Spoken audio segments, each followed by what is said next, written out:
Azeria eta jaun kapitaina.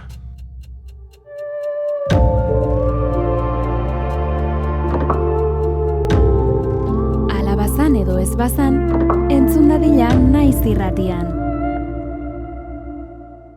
Historia honek pixkat aurretik esplikazio txiki bat behar du ulertzeko kontestoa edo, ez da nola esan.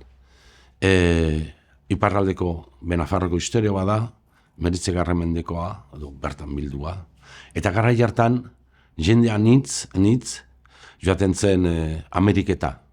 Batzuk gerratik iez, beste batzuk denak pobrezitik ateatzeko, eta jende anitz. Eta imaginatu garai hartan historia hau kontatzen zela.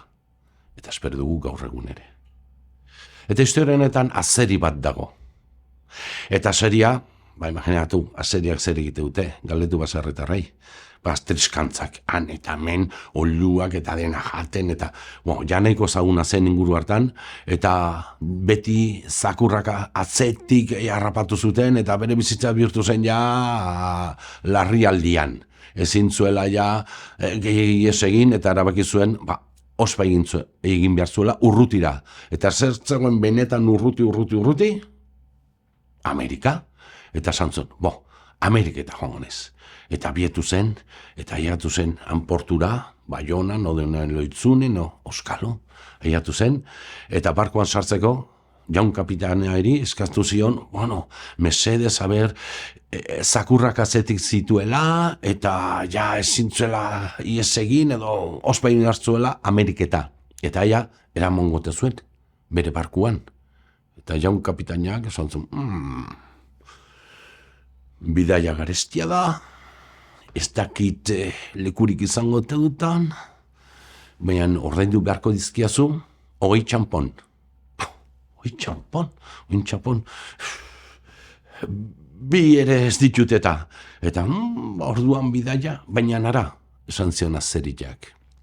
Bidaian zehar, 3 egi berdaderoak esango dizkizut.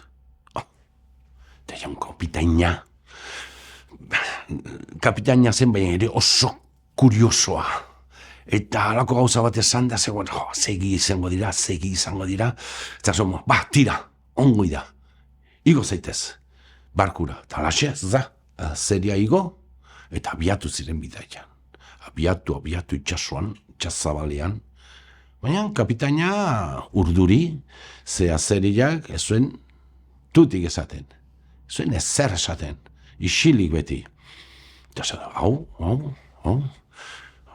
baina honek muturra galanta, azeria, noski. Eta halako batean, gauean, han ikusten zela ilargi eder bat itxasuan, ilargia. Garbi zerua. Eta zererengan hurbildu eta, konversazio emateko asmoz, ea zerbait esaten zion. Eta, ara, beizak, azeri, beizak, ilargia. Hoi suertea dakaguna, hemen egotea, ilargi ederrori ikusten. Eta zeriak, egia da. Baina, oraindik ederragoa eguzkia. Eta, arrazaiduk. Eta, lehenengo egia. Bidaian aurrea, itxaso erdila zeharkatuta, eta zeria isilik.